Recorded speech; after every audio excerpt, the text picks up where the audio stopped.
Folks, we are live. I am Eric Tenkar, your bartender in the OSR.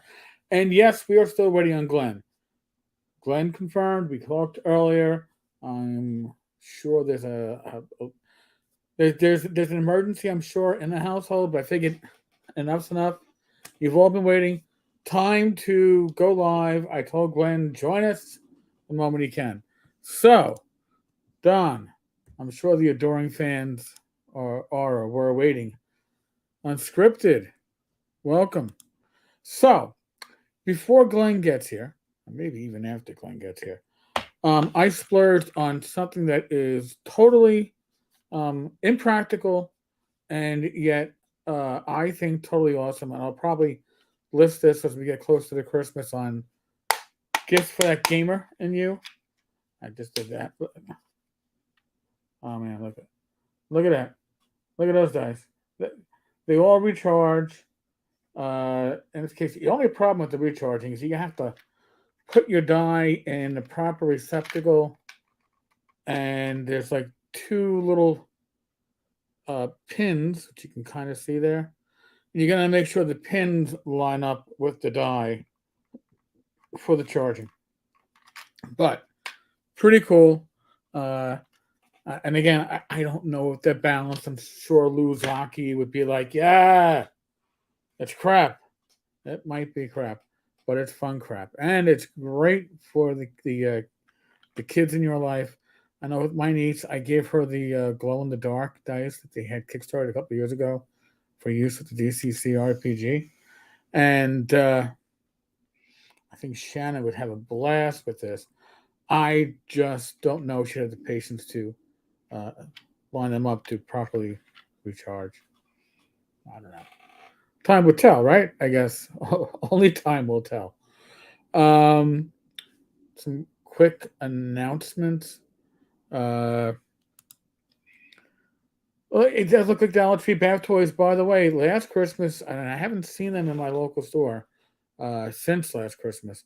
Last Christmas, you had the Dollar Tree dice. They were $1. I ordered a case, 24 sets. I still have a bunch of those sets left, so they'll probably go with me. Some of them to TotalCon to be given out at whatever game I run, because free shit is always appreciated by folks. So, quick announcement tomorrow. Put this in pencil only because we've been having trouble getting things to line up. So even though things look they've lined up, I'm not gonna like bet the house on it. Not that I own a house, but if I did, I'm not gonna bet the house on it. But tomorrow night for Gamers Health, we should have Michael Hovermill, formerly of New TSR, on the show as a guest, uh, talking about physical health, certain exercises he does, maybe even mental health issues. So it should be interesting. It's always a great live stream. We always do that, my wife and I, at 8 o'clock on Saturdays. So, and the other thing is, in part to support Gamers Health, we are going to be putting out a Substack, which is kind of like a newsletter, website, blog type of deal. It'll be totally free. It's not going to be one of the ones you have to pay to subscribe to, but it's going to include things that people have asked about what we do, including 10 cars recipes. I know, scary thought. And exercise routines that Rachel or I use, and other little tidbits. Even some ideas on where to get like low carb or healthier foods at a better price than maybe a supermarket. So that'll be tomorrow night. Hopefully the newsletter is live by tomorrow night. That's something that I was supposed to be working on this week, but distracted, and that's a distraction that we'll probably get an announcement early next week. We'll see how that goes. So I'm sure Glenn would want to be talking about the games that he's running. What he really wanted to do, and what part of the game plan was for tonight, was that he would bring in his GM and have Jason be part of the show. Now, Jason is unique in that he runs a game that is uh, live in Long Island, New York. Yet Glenn basically telecommutes via app. I'm not sure which one. I think it's Albert Rodeo, and participates in what is otherwise a live session out in Long Island. I shouldn't say live session, face to face. It's all live. So I don't know if he had that worked out or not, because we don't have Glenn just yet. Let me peek on Facebook. I actually had to call Glenn. Uh, he was briefly active on Facebook. So I tried actually calling him. We'll see. Oy vey. So, usually, as far as planning goes for these Friday night chats, we have Glenn's usually the one with the topics. So now, of course, here I am. I'm doing what I normally do when I DM, right? I'm going to have to improv, which isn't really that bad an issue because I've noticed something. Now, we've been doing a discussion on this channel, on other channels, on Facebook, um, about the OSR. And, the chicken little of the OSR is dying. But what it has actually done is that I've gotten a number of creators, smaller creators, self-publishers in the community, reach out to me with product that they just want me to take a look at and review it if I can, but if not, give them personal feedback, good, bad, or indifferent. And it never ceases to amaze me about the amount of creativity that is in the OSR. And I think in a lot of ways it's distinctly OSR because in the OSR, we often build upon the works of those that precede us or those that are publishing alongside of us. There's a lot of interconnectivity in what goes on. Much like the early days of the OSR blogosphere. The OSR blogosphere was full of bloggers, myself. I was a later addition to this initial band of bloggers, and it always amazed me at how we could be so intertwined and yet be very different in everything that we blogged about that we found important. You could go to my blog, the Tenkar's Tavern, go to Rob Conley's blog, Bat in the Attic, Tim Short's Gothridge Manor, you know, Molesky's blog, Rognardia, and there might be some crossover in some of the topics, but it was all also very unique. John, Eric, I'd be curious to hear more about your thoughts about the future of the OSR in the light of One D&D and Wizards of the Coast likely plans for selling and licensing their products. All right, I my inside information, such as it is limited to the idea. Oh, hold on a second. Is this Glenn? No, somebody else. Sorry. Is right now, I've been told that there's discussion going on at Wizards of the Coast. It's the same discussion that went on with 5e. And that's the discussion of whether or not to have an OGL. Why shouldn't you have an OGL? What's the argument against the OGL? It's the same argument they had with 4e, why we had the game system license. The game system license was basically a closed license. You had a buy-in. It wasn't a free license. I believe the buy-in was $1,000. There weren't too many people that bought in for that license. Goodman Games was one of the few, and that's probably why we got the DCC RPGs so shortly thereafter, because, let's be honest, the 4E license was not really meant to profit third-party publishers. It was meant to control the amount of third-party content. Still give more content than Wizards could produce, but not so much like it would actually compete with Wizards. So, flash ahead to 5e. 5e's original releases for products that were ventures were written by outside entities and under contract to Wizards of the Coast. So Wizards of the Coast wasn't even writing that stuff, right? They weren't involved in the process. It was like Wolfgang Barr and such. So basically, it's freelancers. And there was no OGL. There wasn't an OGL for, I believe it was 17 months. Now, why is that interesting? Well, GSL is blocking out third-party publishers. No OGL means you're not going to have third-party publishers. And we had that for 17 months. It was a huge community push. And it was a push by the community, and it was a push by publishers to have an OGL. And they did, and they relented. But what did they find out after they relented with the OGL? They found out that they could do a DMs Guild. The DMs Guild was the first of these community sections over on Drive-Thru that allowed you to use IP from the publisher within their sandbox. And you were no longer restricted by what the OGL said. Like, you could write about what Displacer Beasts and Beholders and other IP. You could write in the Forgotten Realms or any of the settings that they published in. Interesting, right?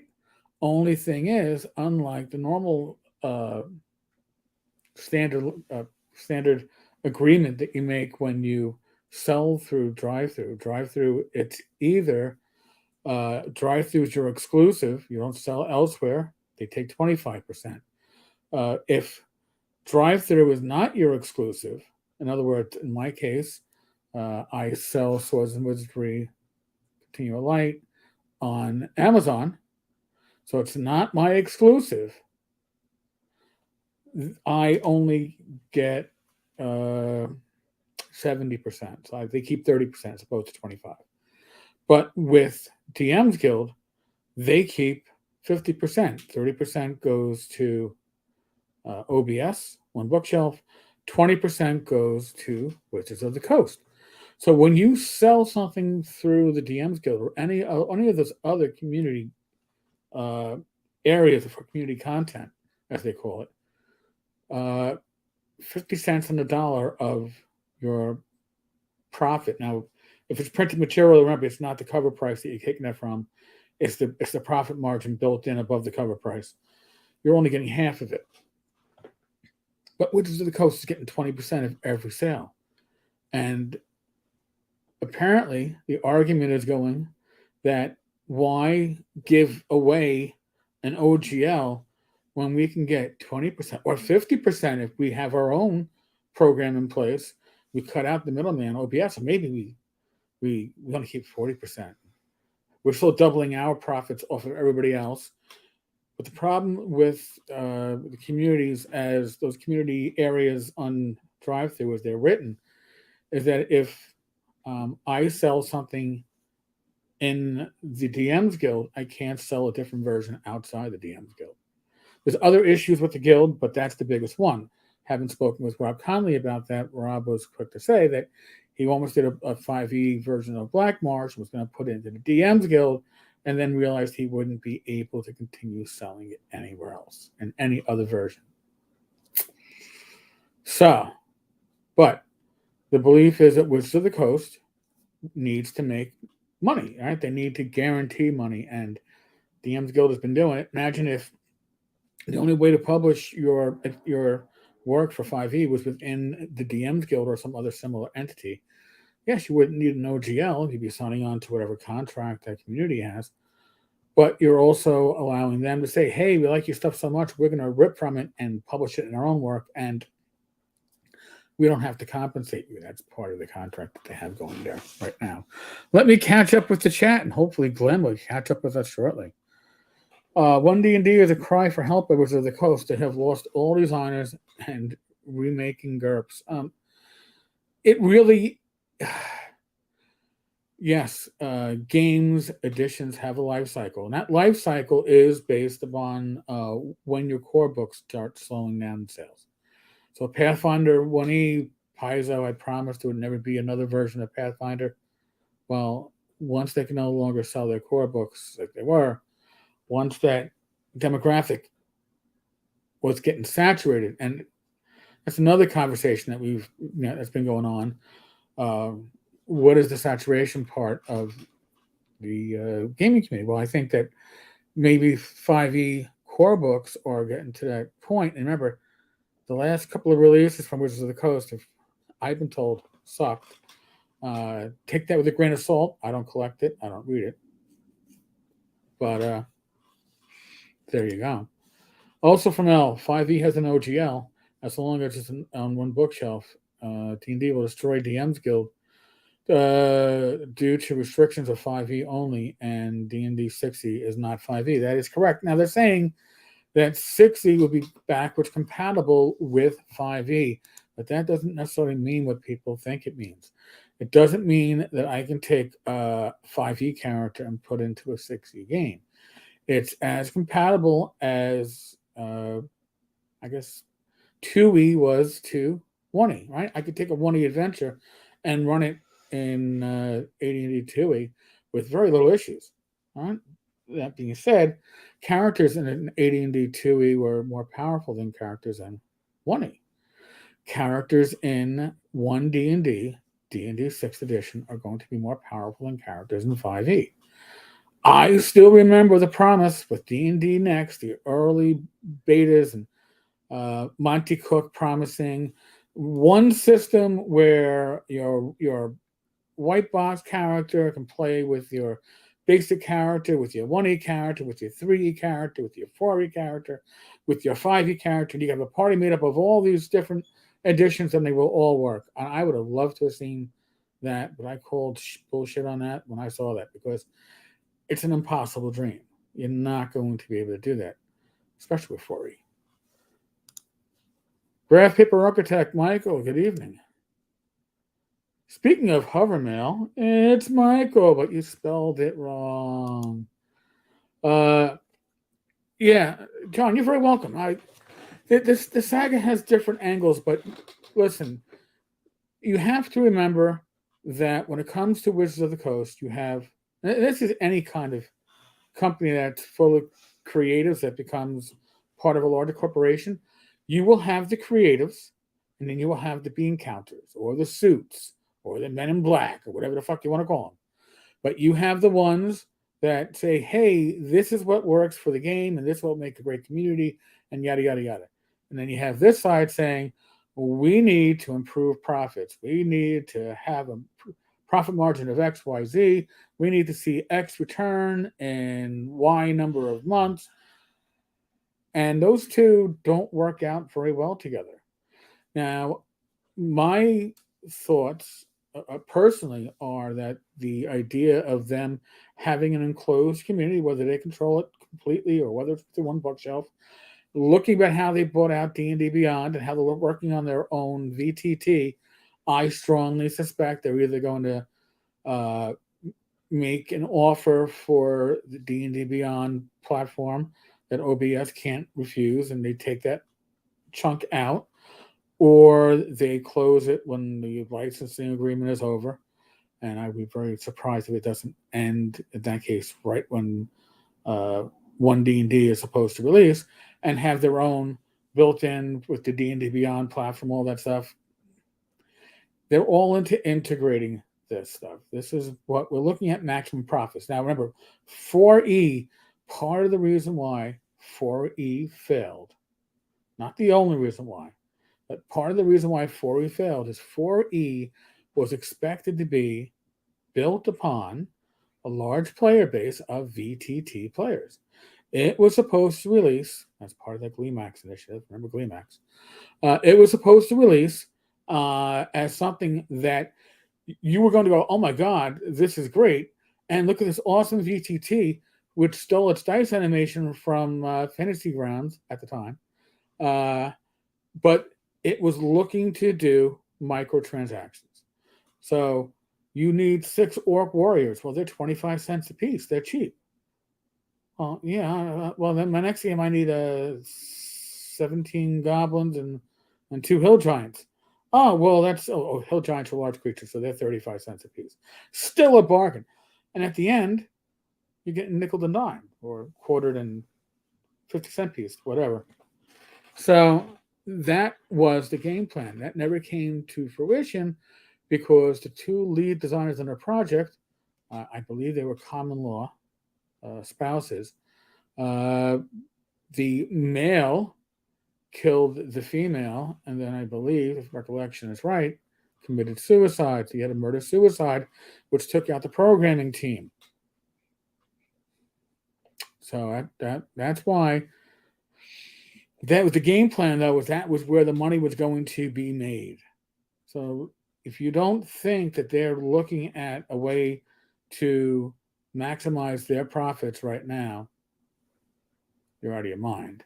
And a great way to maximize those profits is to have the equivalent of an OGL, but it's within that sandbox. Now, Michael, we were talking about you.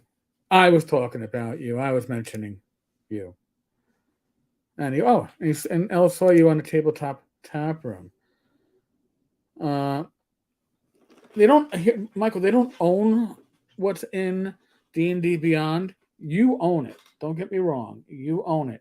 What they have is, I believe, perpetual rights to use what you have in not D&D, well, D&D Beyond, but in like the DM's Guild. You're right though. The D&D Beyond, they pretty much own anything you put there because,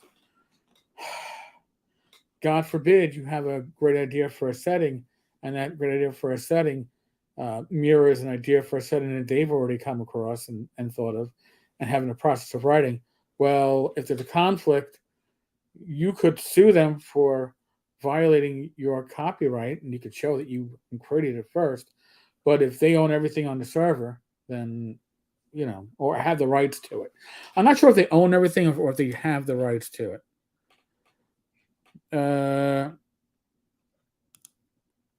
Hasbro owns Beyond. Yes, they do. Or Wizards of the Coast does. So it's all the same. They haven't been spun off. You're going to have to forgive me. Hold on a second. They mirror. I wish I could blame that on shaving. Can't.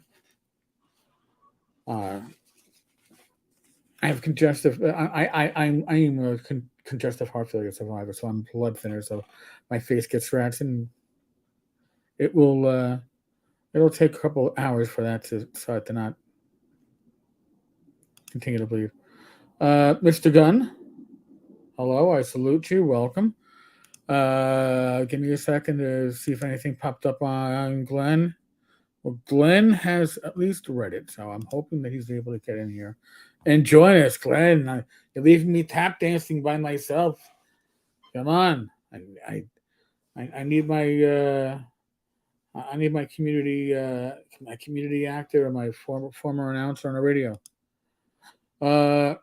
Wizards of the Coast plus 1 D&D equals Johnny Rocco once more. Always, but that is it's the nature of the beast. Yep. There we go. Old man Grognard. Hey. I had Becky's making meatloaf, so. Well, yeah. Oh, okay. Yeah. Got meatloaf, cream corn, baked sweet potatoes. Couldn't bring enough for everybody, could you? Yeah, just enough for you, Glenn. Well, get your ass over to the house. Okay, I'll be over there in about, I don't know, the drive is probably about 22 hours. I'll have to stop off in Nashville to visit my son along the way. So we'll keep it warm for you. Okay, appreciate it. Whoa, Michael, have shots at Tenkars. Good stuff. That is right, Michael. Michael and I had a drinking session with the pop-up tavern last Saturday. So. Hey, are we on the air? We're on the air. We had an 8 o'clock show. I went live at 8:10. I'm thinking 8 my time. I figured there was something going on. I'm like, I know I spoke with Glenn. Mm-hmm. But that's okay. That's okay. So long as I don't have that we've had that problem with guests on Wednesday nights, and it's like, really? Oh well, because sometimes we have people from across the world. So I've learned it's like, It's like, all right, well, I gotta get this in like Greenwich Mean Time, Sydney time. Let me give you Pacific time. Like see if I Yeah, can. I'm usually pretty good. I'm usually pretty good at that. Once in a while, I miss. Mm-hmm. You It's, know, let me say this. I'm not a fan of meatloaf, but this is really good. yeah, Rach doesn't like meatloaf either, man. I don't. I like meatloaf. Like meatloaf though in a brown sauce, not the I red. don't. I just yeah. She got the brown sauce. I'm just. But she still uses ketchup. I Okay. just don't see. I don't see the attraction. But like I said, this is really good. Um, Wizard Tower Games. At the end of the day, Wizard of the Coast is a for-profit company, and they will plan accordingly. Exactly. So what did I step into when I came in here? Well, I was talking about, I guess the main topic of discussion. Oh, well, actually, Glenn, hold on a second.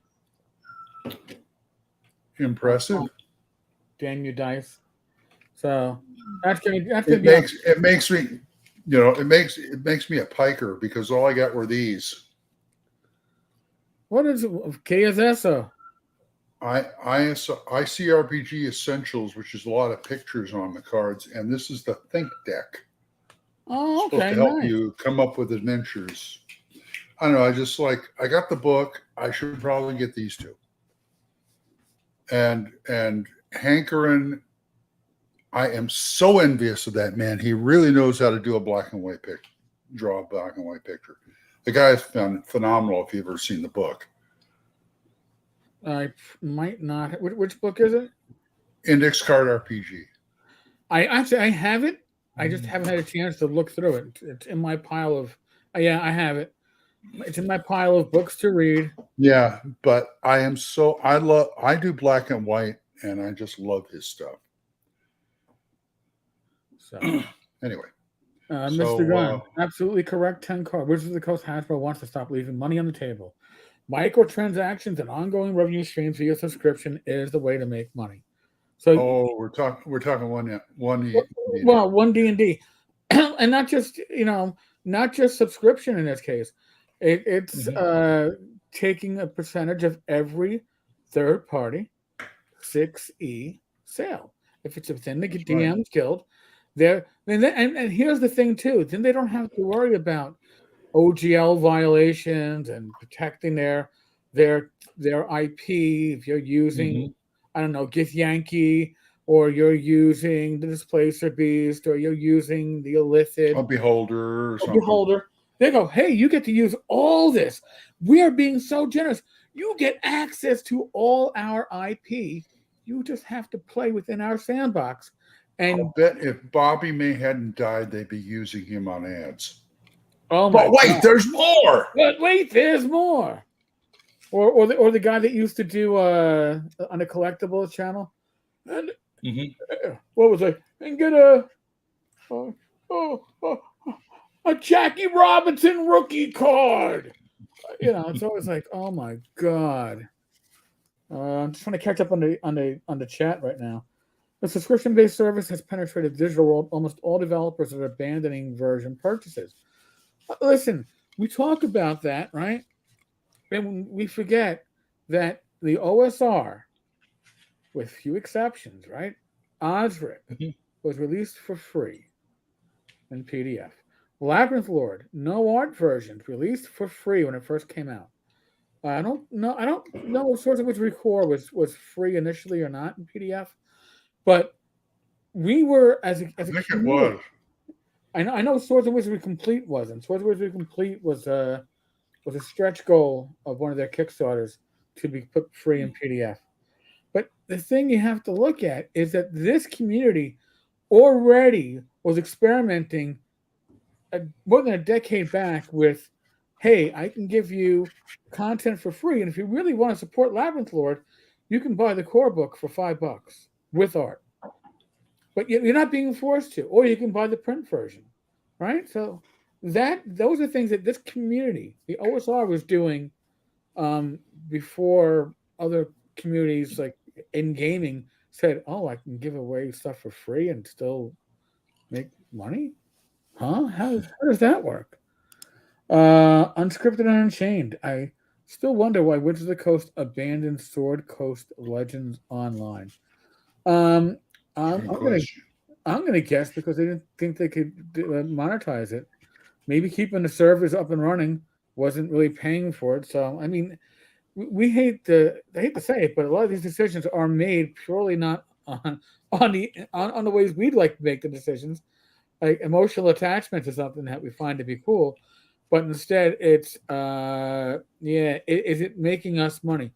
Even is it even if something is marginally losing money or marginally making money, and yet it still works as um, I don't know, a loss leader bringing people in. I mean, I worked retail before I became a cop. Loss leaders are the way to go. Yeah, I worked retail. I worked in electronics most of my time. My first couple of I years used I last year. I worked at Fry's Electronics, so I saw a Yeah, lot of loss leaders. yeah. So we have back in the day, you'd have a 20-inch Magnavox color TV, normally $349 on sale for $199 or $189. Our cost was literally what we were selling it for, and then Same. and that hmm didn't count, uh, shipping it and everything else. Because I would see the Microsoft computers pre-installed with Windows 98, $150. You know, right, but you got somebody in. First off, those cheap TV sets were sold out in the first day before they sell. But you brought people into the department. You brought people into the department store. They made other purchases. That was always the idea to a loss leader. You bring them in and you offer them other choices. John Miller, I've tried to get into 5e so many times. It's just so different from original, advanced, basic, expert D&D. Some of the previous modules, hardback modules, for example, Saltmarsh had some good material, but the new 5e books are just not good. That's what I've heard recently is that the 5e material at the last 3 or 4 releases politely sucks shit. I mean, this isn't coming from me. It's coming from people who actually collect this stuff, read the stuff, play the stuff. I am not a 5e gamer. Played it once now, Sharkon. But well, uh, if people want to really, I do, as you know, I do play in a 5e game. yep. But if you really want to nail me to the floor, to my feet to the floor, you can say that I buy 5e books only because I buy Gauge 5e books. They're usually a Okay. gift. Well, fair enough. I mean, I at Sharkon, I played in it's the Great Cthulhu Charlie Brown. It was a Peanuts, five Peanuts characters in a 5e rule set with Cthulhu setting stuff at our school. Listen, the adventure was a lot of fun. The DM was great. He really was. He did a great job with it. But I played Snoopy with my flying doghouse with my Gatling gun, but that's okay. I had Gatling gun, yeah. well, because he's Snoopy. Machine gun. Yeah. Yeah. But here's the thing. I think there's like 8 pages to my character. Um and I and fairly small print where it was generated using one of those 5e programs that will like generate your characters, and it was very complete. But Mhm. I could sit down at a table and you give me a character for AD&D 1E. It could be a spellcaster, and I'll know within 2 minutes what powers I've got and what I got in my hands and what I can do. And in this case, uh, we were given like 10 minutes to look over our stuff. And by the end of the 4 hour session, I still had abilities that I still didn't know what they did. And I was like, yeah, well, I guess I'm not going to find out. So make a difference. Well, Uh, what I was surprised at was Gamers on Games coming oh, out with saying the OSR is dead. And then I said a few things on there that I thought we were going to get into a flame war, and we had a really nice debate over it. I I'm was like, surprised. "Wow, people still do that?" Well, who You were you know, debating? Was it? I was he was his take was the OSR is dead or dying or dead Right, because there's a for few bad actors. four reasons. Oh yeah, there's just some bad actors in the community. Well, Yeah, maybe, I told him, you know, these loonies are not us but in the whole no, but on the listen whole. here. Right, no, and here's the other thing though too. Listen, I'm Catholic. The Catholic Church isn't going anywhere, and the Catholic Church has had a history of priests and others in authority that have Tell me done about it. done bad things. Right? I was raised Catholic. Tell me Right. about it. So we're gonna start with that one. Look at your politicians. How many governors in New York State have had to resign because they were facing potential corruption charges? You know, um, look, same thing with Illinois.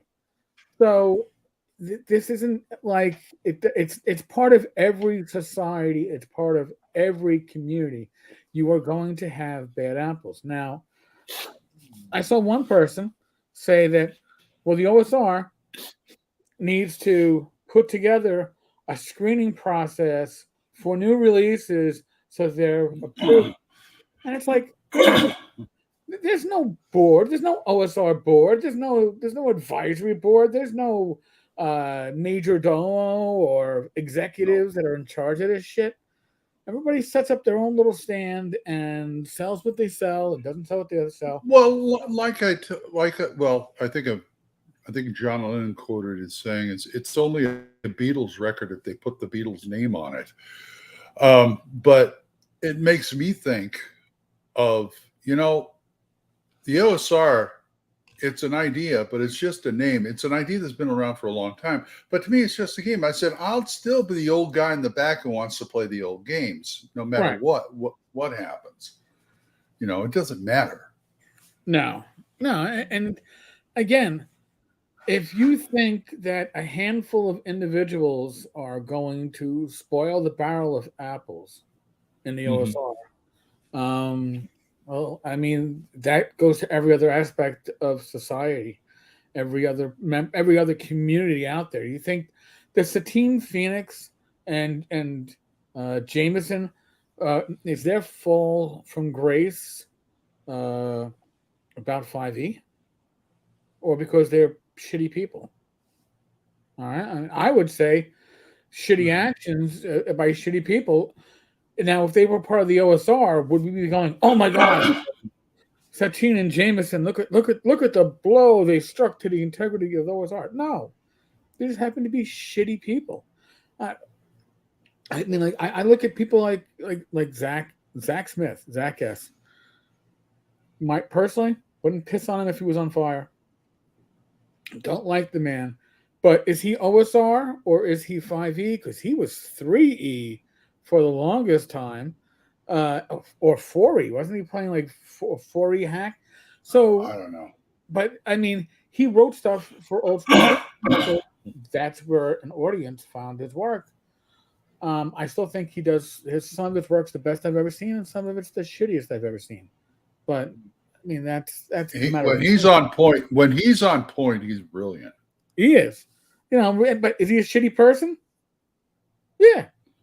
I'm not going to go out drinking with the guy. I can still appreciate his work. Yeah. Um, ICRPG. Yes, it's very swell. Thank you. Very swell. I'm going to have to remember that. It is very swell. as long as it's not swollen. You know, Gage won't play it. Why not? We did a demo at the house here. Just me and him did an encounter. He didn't like it. It's not enough crunch for him. Oh, And I said, well, I was trying to get one of our groups to run. He says, well, I'm not going to play in it. I said, well, suit yourself. I mean, you know. But anyway, where were we? Oh, yeah, Watts, the 2014 players racist. They're simply trying to push their inclusiveness. Oh, God. Well, Can't we be inclusive without having to like shout it to the rooftops? Well, You know? listen, the Hadzozi, whatever, the ones in the Spelljammer book that were Yeah. the winged flying monkeys, which were transformed from their original version into former slaves that were genetically modified and then rebelled. And then when they got called on their shit, they blamed it on prior lore. Well, you know what? That prior lore didn't exist. That's Steve right. Winter's the one that created that character race, and that was not the background story that he created for it. That was a newly created this generation Wizards of the Coast that brought that into play.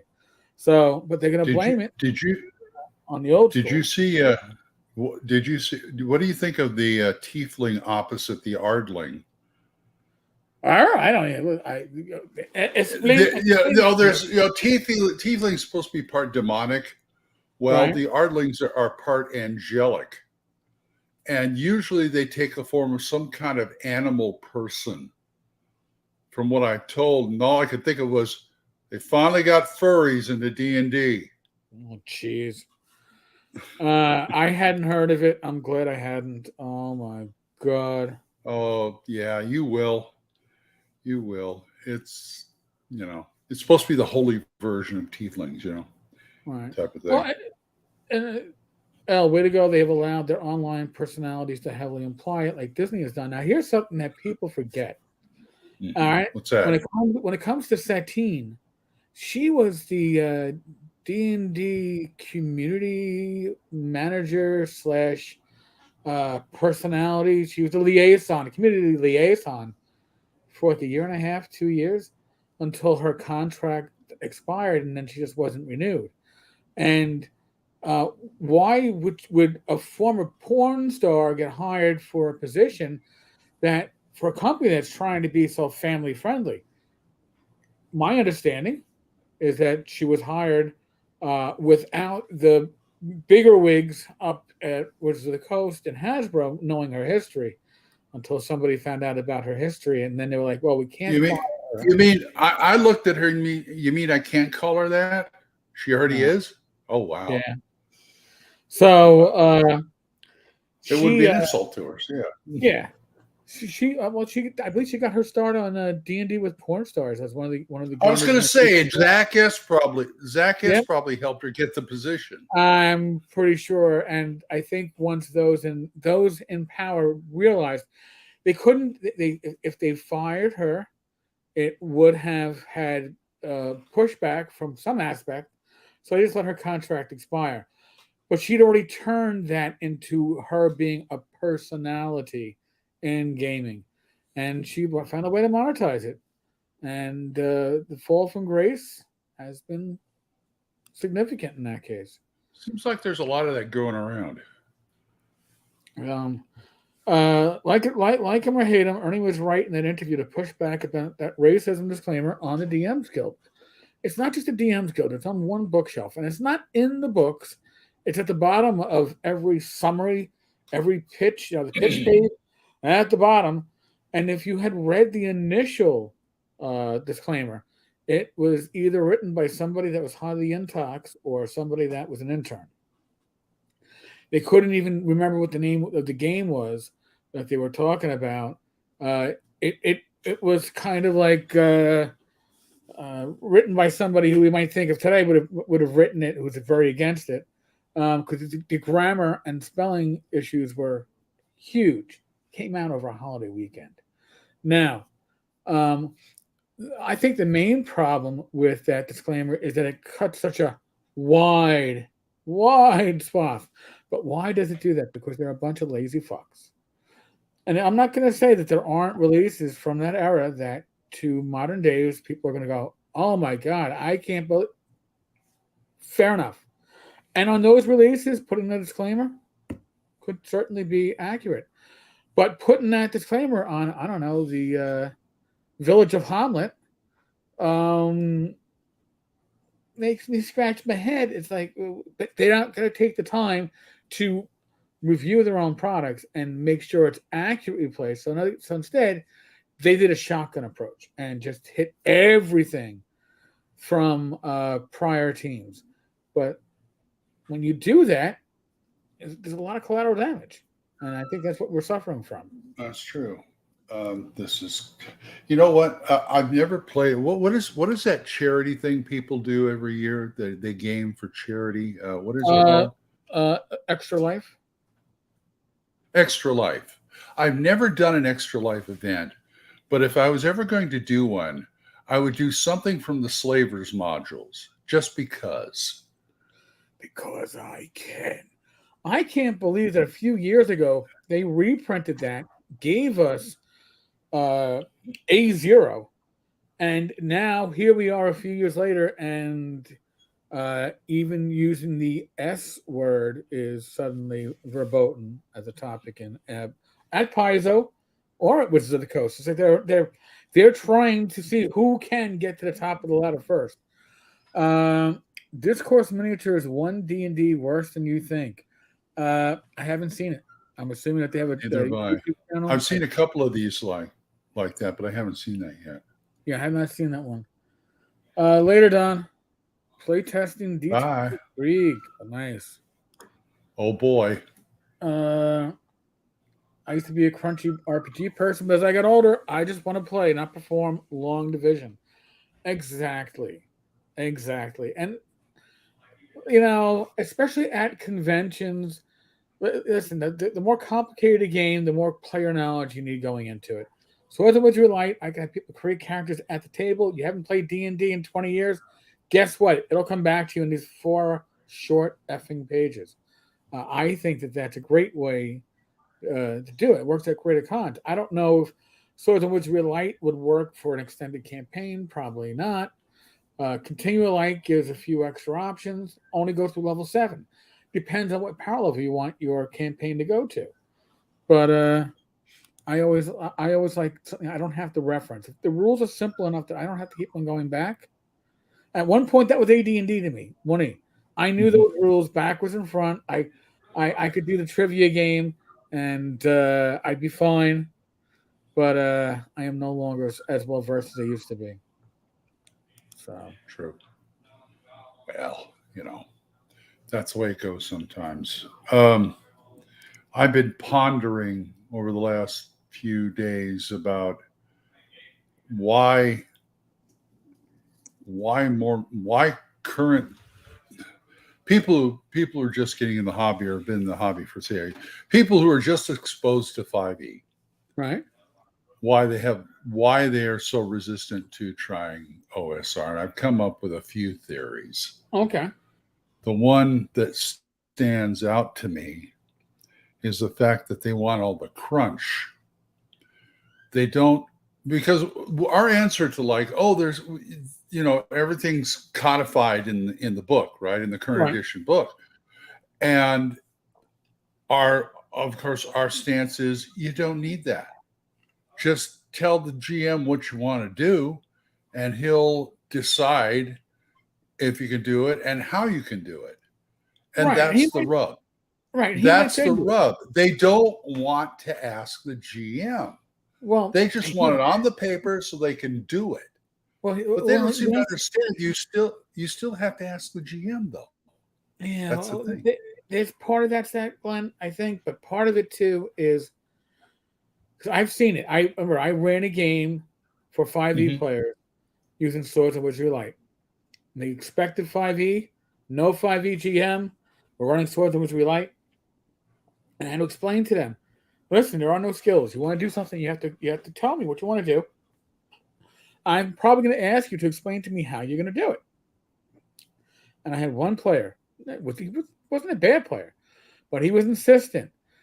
I'm big on role playing encounters. If my party wants to talk to the orcs that are coming down the hallway, talk to the orcs. Role play it. Maybe in the end you get surprised because you're doing that. But whatever, role play it. Yeah. And the orcs leader tells him something, and he goes, "Well, I want to roll my I think it was intuition. I don't remember the actual skill." I went, "You don't have that skill." Well, I want to figure out if he's lying. Well, you tell me. Goes, what do you mean? And one of the other players at the table was like, "Yeah, dude. I mean, think of what the DM just said, and if it makes sense to you, then it's probably the truth. And if it doesn't, he's probably lying."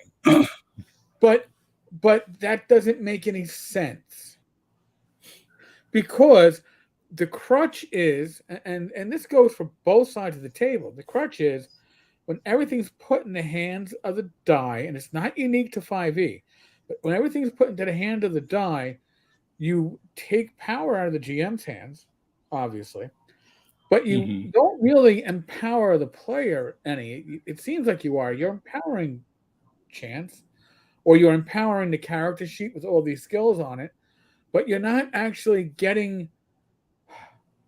And I'm not a story gamer, but I think you get more story out of an OSR style game where people You are do. bantering back and forth and going, "Oh well, I don't really believe what he said that their intention is to look for a fallen comrade."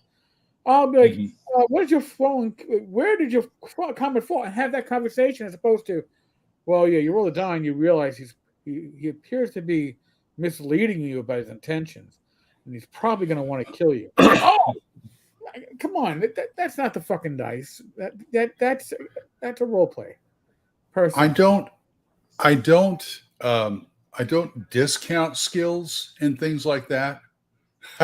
You're right, John. I don't. I don't discount skills and stuff like that. But I limit them. I use the secondary occupation chart from 1E and Osric Okay. and Hyperborea. And it's the whole thing like, okay, if you think you're past, if you think you have experience in this because of your previous occupation, you tell me and I'll probably give you a bonus on it. And that's the extent of it right there. See, I just get the impression that current edition players, the new ones who only know the current edition, Right. is the fact that we'd have a great game if the GM wasn't here. Well, I think That's the feeling I got. That's the feeling I got. uh, by the way, addressing what else says, presentism, for those that don't know, is looking at the past with modern lenses and ideals. I agree. Yeah. Thing Yes. You should take the time frame into account. The individual that I am here today in 2022, that was born in 1967. If I was born 20 years earlier, a generation earlier, I would be a different person because that generation experienced different life experiences, different cultural experiences. Okay. I mean, I went through the era of bell bottoms as a preteen. Can you Oh, imagine I did. going through that in your 30s? That would scar you for fucking life. But I mean, again, I look at my parents' generation and I don't expect them to see the world the same way that I do. And I am impressed when members of that generation do see the world in today's view and color as opposed to, the view that you would expect somebody from that generation to maintain to some extent. But we are all a product of our environment, Hmm. and to judge people from a different, and it doesn't just go to age and modern ideals and stuff. I was a cop. I worked the South Bronx. I worked Harlem. I worked the South Bronx in the late '90s, and it was a different community than I was used to as a young man in Queens. But I was able to interact with it. I was able to get along with it by accepting, hey, this is a different culture, literally, that I'm used to. How do I interact with that while still being authentic and not being, seen as inauthentic? Uh, Right. you can you don't. I wouldn't go in there and make judgments on people based upon where I'm coming. Oh well, I would never sit on a stoop and drink beer in my neighborhood. That wouldn't be allowed. And here, it's a different culture, and it's the same thing going back and looking at what was written in the '70s, and you look at it with today's eyes and go, "Oh my God, that's offensive." It wasn't offensive at that time. It That's wasn't right. meant to be offensive. There's stuff that's written that was meant to be offensive. We know it when we see it, and that should be held in account. But stuff that wasn't meant to be offensive, come on. I have issues with that, but we know that. Gotcha. Now the topics did Glenn prepare? Yeah, prepare topics, right? That's funny. Well, usually Glenn gives a recap of his week in gaming. Oh, okay. I got to run Hyperborea Monday. Now, is this the new edition? Not really. I've got the 2E book. Everybody else has PDFs of the 3E books. Okay. And I tend to defer to 3E, but I need something at the table. I have not gotten my books yet. Neither have I. So when I get, and I forgot what they looked like. It's like I looked at the pictures of it. Okay, this is what they're going to look like, and I remember the Kickstarter vividly, but I don't remember what the good ones, the leather ones look like. I'm going mustard. They're mustard colored. Well, but what kind of mustard is it? Like Golden's mustard? Yeah. I'll I'll roll with Golden's, but not the yellow. Come on. I'll roll with that, I guess. But that's supposed to, I'm still waiting for it. They did very good. They have to go. An old tomb. This the Sea Captain. I ran the module that I got with it, the Lake Trapper's Lament, which I still haven't got in print, but I just printed out and ran it. The Sea Captain who took them where they were working their way across. His sister, a cleric of Apollo, got kidnapped by priests of Set and took her to this place in Dagon Bay that has a tomb. And they just got there and they had a whole lot of fun. And they barely got in the tomb. They investigated, I think, 4 rooms, and then we had to end it. So next month on the 24th, they're going to continue with that. Nice. By the way, something and Matt's Thursday game, we're not playing Hero Quest. He says, my brain's fried. I can't really do anything. Let's play Hero Quest. Okay. So we did. And a few sessions ago at Matt's game, since we're cleaning out the Caves of Chaos, we ran into the orc section, and we were fighting all these orcs. I mean, they were pretty much like 15, 20 of them. I think half of them were women and children, but the big boss, the chief came out and started fighting with us. We killed like 4 or 5 of his men. Right. And he came out and we took a couple swings at him and maybe did a little bit of damage or stuff. And he did this. He put his sword down. He put his shield down. He says, "Take what you want. Take what you want. Leave us alone. Leave our women and children alone." Okay. So cool. we did, and we tied him up or tied his hands up and said, "Okay, show me where the cultists are." And he pointed up there. He says, "All right." We untied him and said, "Go live your life." And I was like, "Matt, are you feeling okay? I've never seen you do that in a game. Usually fight to the last man." All of a sudden, we got a leader who's worried about his clan. Wow. I was like, even my character, who's a dwarf who hates orcs, and it's like, that's why I said, "Go live your life." It's like, yeah, I hate orcs, but you did a noble thing. Go. Right. I'm going to ignore you. Go. Right. I pretend you don't exist. Yes, but I've never seen that in a game before, and I've been gaming since 1981. That's good role playing. Yeah, that is. That is good role playing. Bob G, number 1 reason 5e is barely lethal. I had to tell my son this when we played with you at ShireCon. Listen, I was surprised this past ShireCon. I only brought 2 PCs down to 0. I rolled my dice out in the open. I would have felt a little guilty if I killed somebody in their first session with me, but the party spent a little bit more time in town than I expected. But that's why when I run an adventure at a convention, I always have multiple multiple endpoints, depending on where the party has accomplished, where the big bad evil guy is going to be.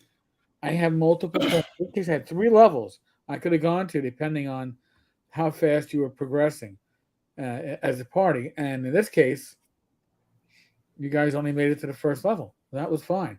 You can't leave a convention session unfinished if you can help it. It's better, but at the same time, you don't want your players. Well, If I you can, got it. eh, If you can, okay, if you can help it, if I you can understand help it, if you can help it.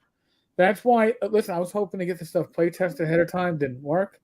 That's why I had to have. I knew I had to have 3 different places depending on. I had an idea in my head where the pacing would have gotten to, and I thought it was going to be the smaller second level, but didn't get there. That's fine. It's players still got to wrap everything up, and we didn't go over. And uh, it wasn't like you guys finished a 3-hour session in 2 hours and 5 minutes, which is also another problem. Nobody wants to Well, feel like they were gypped. yeah. Now that you think about it, I've been to many a con where, you know, they used up the 5 or so hours, and they had to make room for another game coming in. And I've seen guys go, okay, let's all go over here or go up to my room or something, and Right. we'll continue this. So yeah, I get that. Well, and the problem with that is if you have another session, your next slot is also booked as a player. Yeah, Now you're going to that's a blow problem. off something, so you Yeah, it's try all to. scheduling. It's all It's all scheduled. scheduling. Yep. Bell bottoms means go girls. No scars there. All right. Fair enough. What's wrong with Go-Go Girls? Nothing's wrong with go girls. Modern players seem to care more about backstory than playing the game. That's a Um, good point. That's a good point. there is a validity to that. I'm not, and I'm. Well, you now remember, uh, seem is kind of like the word like tend. It doesn't mean it applies to all of them. It just says if you're going to make a generalization, and we all generalize whether we're supposed to or not. Remember, if you're going to Mhm. make a generalization about 5e players, it's uh, things about character backstory and character power. And from what I'm hearing, and I have not been following one D&D updates as closely as some others, but I am hearing that they are basically if one D&D went to 10, oh actually one D&D probably went to 11 compared to 3E in its power curve. It's like Spinal Tap. This goes to like 11. 12 or 13. In other words, you're getting your uber powers a little bit earlier. Mhm. You know what? It's going to appeal. It's going. The problem when you give people too much good stuff up front or too soon is that you burn out their enjoyment of the game quicker. I just did an episode of Radio Grognard about that. I called them my shooting my own foot scenarios, where I give them too much stuff and regret it later, and I have to make corrections. Yep. Hyper 3, yes, I know. I've Yeah, been we both following ordered the leather. the Kickstarter. Well, you ordered both. No, I ordered the leather. I don't You're have. I didn't Oh, get. I thought you I had. I thought you had the no level where you got both of them. no. I have the leather level. I Hmm. don't think I'm getting both. So do I. If I'm So do getting I. both, But, he's shipping. He might be shipping both it's, together. I'm set. If somebody walked into the show right now, I got the leather too. Oh yeah, I I got the got the leather. leather. It could be used as a body. What? No, it's body Welcome armor. to Body armor. welcome to RPG BDSM. Mr. Gunn, actually, at SharaCon, I saw people with the new third edition Hyperborea, and made me very jealous because I didn't have mine, and it got me panicking. So I had to go searching through my emails, and then I realized, oh, let me look at what I backed at, and I went, oh, I spent way too much money on this. No wonder I don't have it yet. Yeah. Hey, Michael checking in. Barbecue is going nice. Yay. Finish with either a win and the PCs go home, or a TPK and a gear for next time. At a convention, it can go either way, and TPKs are fine too. But I learned you need something. that big. You need that big combat at the end. I learned. North Texas taught me something about scheduling games. Your games, the ones you're running. Yep. Never schedule the night before the last day. And No. it's usually Saturday, because I scheduled a game, a fantasy game one year, many years ago at North Texas, Saturday evening. Everybody was so tired and just wore out. Yep. That it almost became a slog. Glenn, that was my first year. I had Rach and we had stuff going on every day. You know, we were Saturday night. We had a game with Michael Curtis. I think it was going to be the Dallas RPG. It's Rach and Rich LeBlanc. I think Tim Schneider, a few others. I mean, it was a good group, and we were all so fucking beat when we at that point. Because it was like you've been there for like 3 days at that point. You know? Yeah, and somebody made the suggestion, "You want to move this to the bar?" And we were all like, "Yeah, you know what? Let's just move this to the fucking bar." We never gamed, we just drank, but that was what we needed. And then the next morning, I was supposed to be in my second Matt Finch session, and I was hungover, so I couldn't make it. So. Naughty. I never do 8 a.m. Sessions anymore. I can help. Yes, we did. In fact, I mentioned that in the episode. I said I'm not a Monty Hall dude. See, the problem is I'm still awed by the shiny, and it's funny. You could be awed by. To me, you could awed by the shiny as a player, but I'm a GM doing that. Going, hey, this is a neat thing. I should give this to a player and see what happens. Well, what happens is it kind of screws up your game, and you spend a lot of time trying to correct it. Right. I mean, I learned that lesson relatively early on, and we gave out artifacts back in the day because they were in the book. It means you got to give them out. And then I believe that I know that 2 artifacts were removed when I was a GM of Tomb of Horrors, because like one of my players had a Crown of Might, and they stuck their head into one of the the orbs of destruction or whatever. And I was just like, you know what? If you make a saving throw, these were all high level characters. You can live. I made my saving throw. What? Your crown's gone. It's an artifact. It can't be destroyed. Didn't say it was destroyed. It was gone. It's gone. Something took it. Something took it. Yep. And then somebody else lost some. I forget what it was. Some other artifact. They got disintegrated. It can't get disintegrated. Didn't say. The force was a disintegration force, and your item is no longer there, but you're still there. So it must have saved your life, but it's no longer there. The artifact was gone, and that's what saved your life. Like, you can't destroy it. That doesn't mean That doesn't mean it's not stealable. Right. You know. The kiddies don't know who Monty Hall is. See what happens is I gave one of the characters this suit, this kind of high-tech suit, because you're dealing with like the Atlanteans and space stuff, space creatures lying there, and he got the suit, this big hoo-ha suit that has all these functions and all these attacks and stuff. And that's the kind of thing where the next day I wake up and I go, what the hell was I thinking? Oopsie. Exactly. I made an oopsie. And I always have Gauges in these games, and I always have Gage say it afterwards. Grandpa, you shouldn't have given all that stuff out. Grandpa, he's my biggest critic as far as me running games. I love it. At least he's honest, Yeah, I love it. But he was right. Mr. Gunn, my players were happiest when they had to grind for stuff. The bedraggled, bloody, and beaten PC crawls out of the dungeon. I got a +1 dagger, and it feels like an accomplishment. And it does. What I like to do, especially with my con game, because my players can come back another session and bring their PCs back, is I like to give out unique character items. And Usually you get something, it's got a bonus and it's got a penalty. And often that penalty doesn't apply to you. It'll apply to somebody else in your party. So it really makes it an item that you're like, oh my God, do I use this? Do I not use this? So tough choices, man. Tough choices. That's right.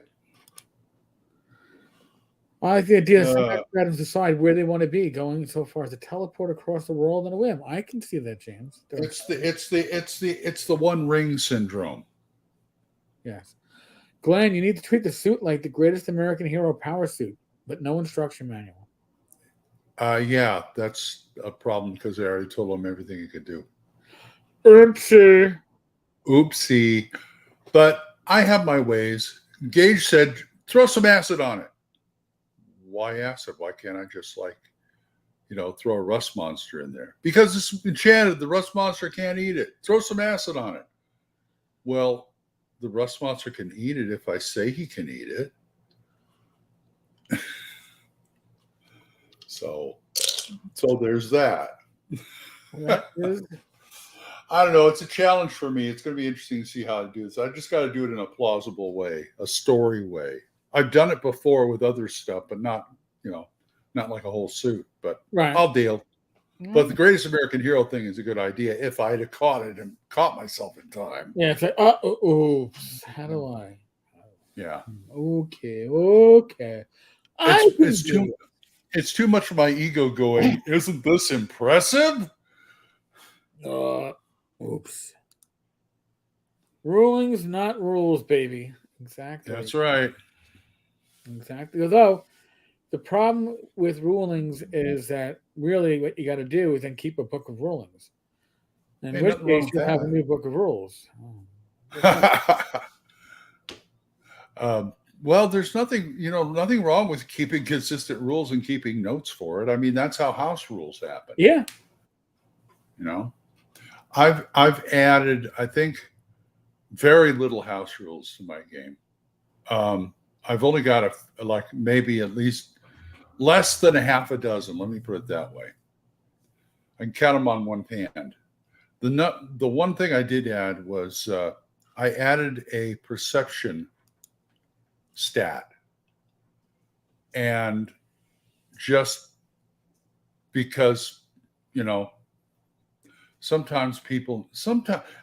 unfortunately in this game sometimes people do have to roll dice, and I came up with the perception stat. It's easy. I just say add your wisdom and intelligence together and divide it by 2, and that's your perception stat. Roll under it, and you got it. I'll tell you what you saw. Of course, it's also my discretion on how much you saw. So there's that. Fair enough. Somehow Discord did a hiccup and rebroadcast my at everyone announcement for last night's Tavern Chat and the Speakeasy a second time earlier today. And somebody's like, "Is there a where's tonight's Speakeasy?" It's like, what? And I had to scroll up. I'm just looking at it now. I'm like, I was like, yeah. I can only do so many live events in a week. I do Wednesdays, Fridays, Saturdays on YouTube. I do a live hangout on. You do Sundays too. Don't Gamer Health. Game Health is Saturday. Oh, okay. I am tempted to do a solo live stream on an occasional night. But I was going to try and get Jason on tonight, but I didn't catch him in time. I was going to make a deal with him to be on here. I got this idea for people on the show. We should get prominent people on the show if they got something to plug or something like that, or just like Jeff Delaney, and I tried to get a hold of him and he couldn't make it because he had something to do, or whoever, Bad Mike, Glenn Seal, whoever. But I also feel that maybe once in a while we should have somebody who isn't really in the gaming sphere, as in like they didn't publish anything, they didn't do any artwork, they didn't do this or that, but they run a good game that's been run for a long time, for quite a while. And just like, okay, how do you do it? How do you know? What do you think of this? How do you handle this? The ordinary GM, basically, the everyman GM. The everyman, but that's something that does not mean ordinary. Right. You know, does not mean ordinary. Right. I understand.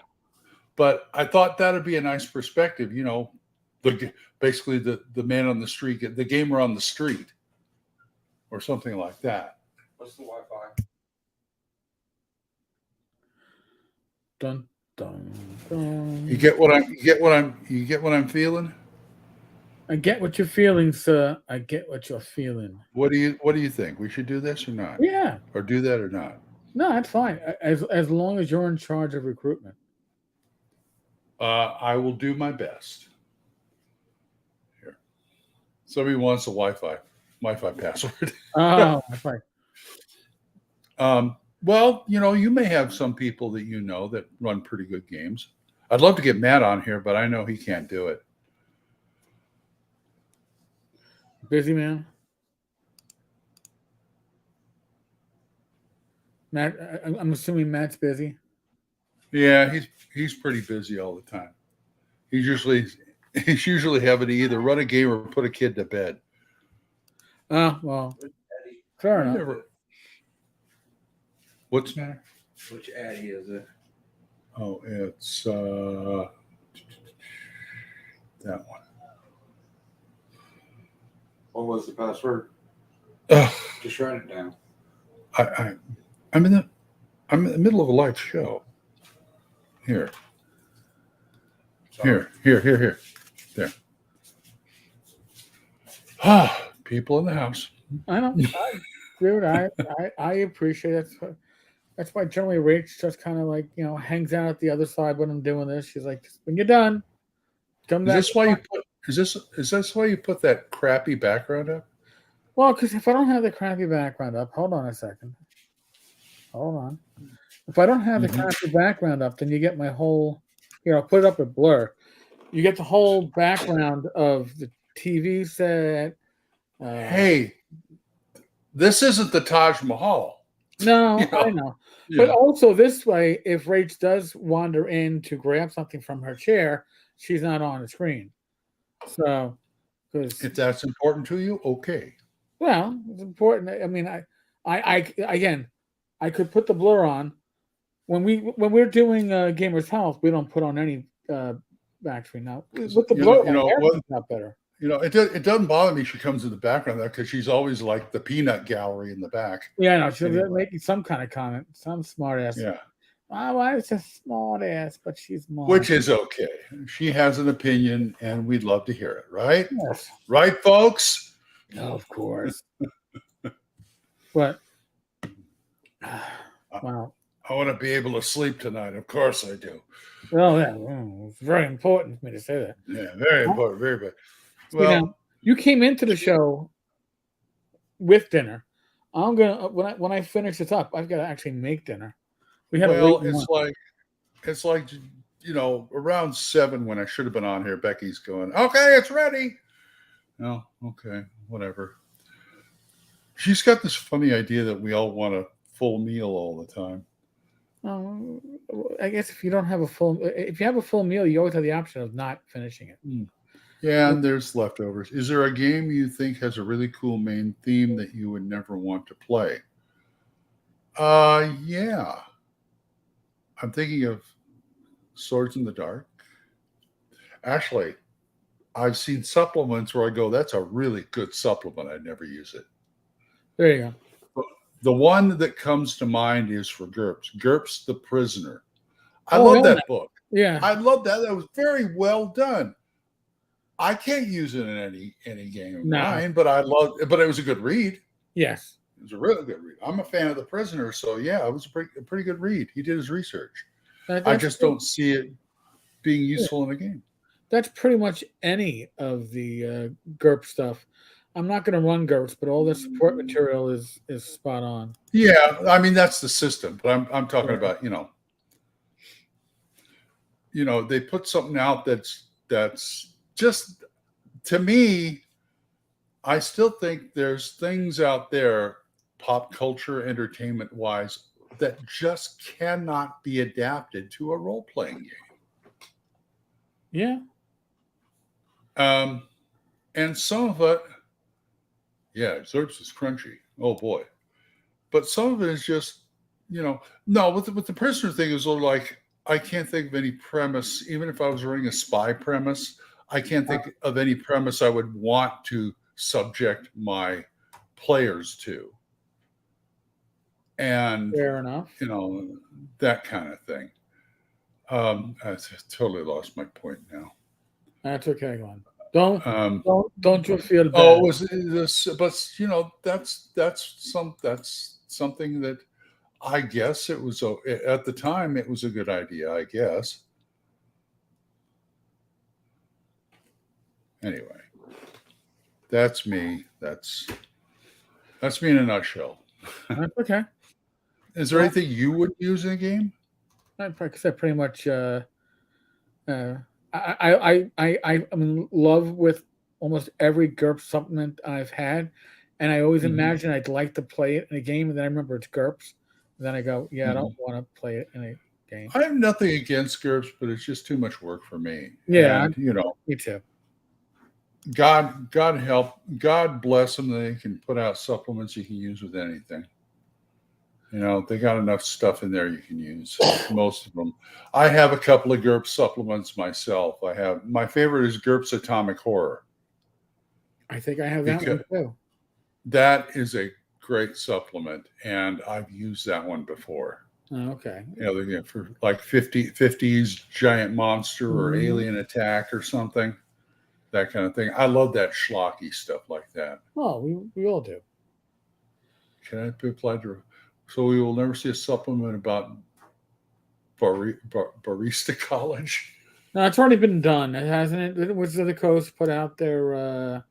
You can role play yourself at like like the local coffee shop. I don't. Yeah, and there's also genres that are successful, but I wouldn't do it. Like all the current the fascination with zombie apocalypse stuff. All right, God bless them. People want to play that. I don't, because to them, survival is the point of the game. Right. And I got to have something more than that. Survival is its own reward. No. Yeah. And this is coming from a guy who likes to play post-apocalyptic. Okay, fair enough. But post-apocalyptic to me is a little more gonzo, a little more adventurous. It depends. So to speak. Depends. Yeah, but if I've got to worry about going outside and getting attacked by zombies all the time, that kind of thing. It's just. What's the new GURPS? The new GURPS is GURPS. I don't think there really is. Maybe to some extent, but no. Savage Worlds. I was thinking that, but they don't have this. They don't have the support material that GURPS has. Yes, they do. Not to. No, you can't. No, you can't touch GURPS for support material. Yeah, so GURPS. Mainly because they produce it in house. Yes, they have freelancers and stuff to write it, but they publish it in house. It's hard to beat something like that. Yeah. So now, Glenn, the folks are going to get something special from us. They're going to get back-to-back weeks, because next Friday we're also on. Ooh. Because this is week 5. Usually this would have been in football terms, this would usually be a bye week. But because I was at ShireCon and Glenn had to miss an earlier day this month, we figured we'd sneak in the 5th, and then we have the 1st. Yes, and we'll be back. We'll be back. And I'll be on time this time. Well, there you go. It's okay, Glenn. But, bartender needs food badly right now, so I think I need to put some Hebrew National Franks on the grill. John Miller likes BRP, basic role. Yeah, I like basic role playing too if I'm playing Call of Cthulhu. No, it's a good generic system, and don't forget the D6 system too. Yeah. Open D6 is pretty nice, and we may actually see potentially sometime within my lifetime, Uh-huh. Far West as an open D6. Yes, and also this too, which is pretty much multi-genre. Index card RPG. What if your players did not threaten to hurt you in unspeakable ways if you did? Well, that's a good question. I can't really get away with running Toon unless I'm at a con. All right. I would run whole human occupied landfill, which is you would. I would run it for a single, not just to really like. I'd play in that. I might have just to see what you do with it. Yeah, I might have to dig that up and bring it to a convention. Bring it to North Texas one year. I used to have a copy of it. I don't know what happened to it. Yeah, I used to keep it on my bedside before I got married. That tells you how far back I Other guys keep porn. He keeps whole. Yeah, go figure that one out, folks. But all right, I'm gonna pull the plug on this only because my tummy is growling, and I'm dreaming of Hebrew National Frankfurters. You want some meatloaf? If I could get there soon enough, I might say yes. I'll ship you some. Well, if we ever get together someday with Raish and Becky, I'll have Becky whip up something real nice. I would like that. Sounds really cool. So, folks, tomorrow night, Gamers Health, 8 p.m., Michael Hovermail will be the special guest, most likely. We've had troubles making sure that's actually stuck between my issues and his. We just couldn't. We couldn't. So, as of now, it's likely. Wait a minute, Mr. Gunn. He said he needs to run along. He's doing your spiel. Doing my spiel. I'm not your mother. I'm not your father. I'm not going to wipe your ass for you. I'm not going to wipe the schmutz off your nose. We are in an endemic. Use your common sense. Thank you. Thank you, Mr. Gunn. I like that when people can call it. And folks, thanks to all. Thanks to Glenn. Yeah. We miss getting together. And as I say on my show, keep the dice warm. Till we see be safe, be well, God bless. Roll those dice, roll them well. Manana, 8 p.m. Good night, folks. Good night.